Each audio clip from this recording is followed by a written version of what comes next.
CMR Exalogic കേസിൽ ഹവാല ഇടപാടിന് തെളിവ് ലഭിച്ചു നീടി 85 ലക്ഷം രൂപ വീണ വിദേശത്തേക്ക് അയച്ചു.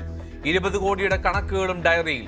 മറ്റൊരാളുടെ പേരിൽ സിം കാർഡ് എടുത്തത് ഇന്റർനെറ്റ് കോളിന് വേണ്ടിയെന്ന് സംശയം. വരുമാനത്തിനപ്പുറമുള്ള പണം വീണ കൈകാര്യം ചെയ്തുവെന്നും എൻഫോഴ്സ്മെന്റ് ഡയറക്ടറേറ്റ്.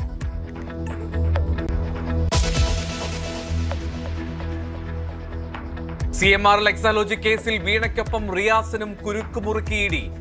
റിയാസിന്റെ സുഹൃത്തുക്കൾ ഇഡി റഡാറിൽ തന്നെ വേട്ടയാടുന്നുവെന്ന് റിയാസ്. ലേക്കർ ഇന്ത്യയെക്കുറിച്ച് തന്റെ നാമനിർദ്ദേശ പത്രികയിൽ ഉണ്ടെന്ന് വിശദീകരണം. രാഷ്ട്രീയ പകപോക്കലിന് ശ്രമിക്കുന്നുവെന്ന് CPM സംസ്ഥാന സെക്രട്ടറി.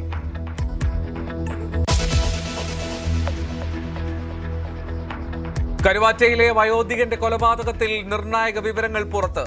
13-കാരിയായ പെൺകുട്ടിക്ക് ശിവൻകുട്ടിയോടുണ്ടായിരുന്നത് കടുത്ത വൈരാഗ്യം. ശിവൻകുട്ടിയെ കൊല്ലുമെന്ന് മുൻപും പറഞ്ഞതായി മൊഴി. പെൺകുട്ടിയും ശിവൻകുട്ടിയുമായി വഴക്ക് പതിവ്. കൊല്ലപ്പെട്ടയാളിൽ നിന്ന് മോശം അനുഭവം ഉണ്ടായി എന്ന മൊഴിയും പരിശോധിക്കുന്നു.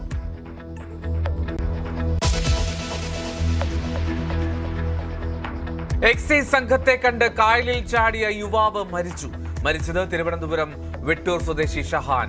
ലഹരി ഉപയോഗം അധ്യാപകരെ അറിയിച്ചുവെന്നാരോപിച്ച് വിദ്യാർത്ഥിക്ക് ക്രൂരമർദ്ദനം. തൊടുപുഴയിൽ കുട്ടിയുടെ ജനനേന്ദ്രിയം ഇടിച്ചു തകർത്തു.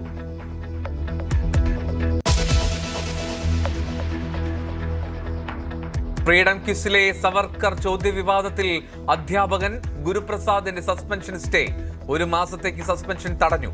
അച്ചടക്ക നടപടി തുടരാമെന്നും കോടതി.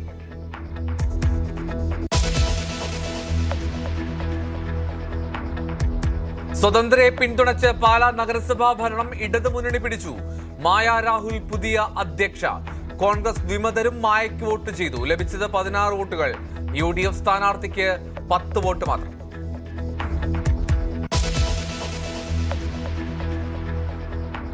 നീറ്റ് പരീക്ഷ കുറ്റമറ്റതാക്കാൻ സ്വീകരിച്ച നടപടികൾ അറിയിക്കണമെന്ന് കേന്ദ്ര സർക്കാരിനോട് സുപ്രീം കോടതി.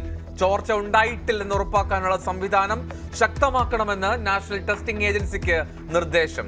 പരീക്ഷാ രീതിയിൽ ആവശ്യമായ സാങ്കേതിക മാറ്റങ്ങൾ കൊണ്ടുവരണമെന്നും കോടതി.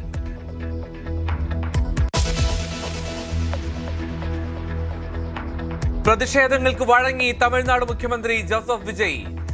CJP മോഡൽ സമരത്തിന് കോളേജുകളിൽ ഏർപ്പെടുത്തിയ വിലക്ക് പിൻവലിച്ചു.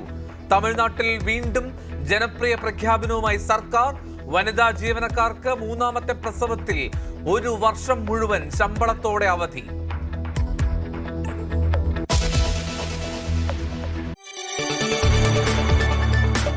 കൂടുതൽ വാർത്തകൾക്ക് News 18 Keralam YouTube channel subscribe ചെയ്യുക.